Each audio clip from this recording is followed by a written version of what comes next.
বাপ মরে গেছে আমার, হয়েছি এতিম।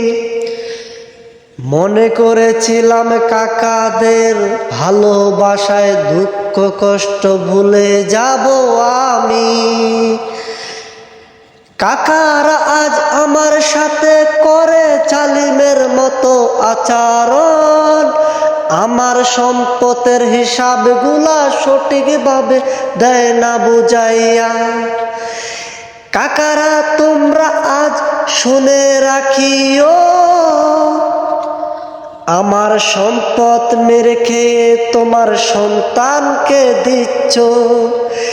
পরকালে প্রভুর কাছে সঠিক হিসাবটা দিও।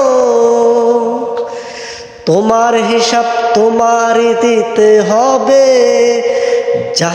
জাহান্নামের আগুনে তোমারই জ্বলতে হবে। সময় থাকতে ভাতিজাদের সম্পদের হিসাবটা বুঝাইয়া দিও। তোমাদের সাথে আমি করব না ঝগড়া। আল্লাহর কাছে বলবো, আল্লাহ ধৈর্য ধরার তৌফিক দিও আমাকে।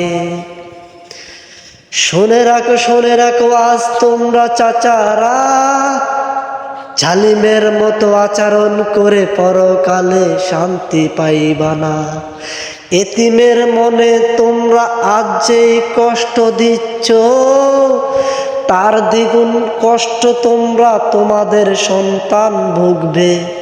তোমরা এখনো জানো না, আল্লাহ ছাড়া এতিমের কেহ নাই।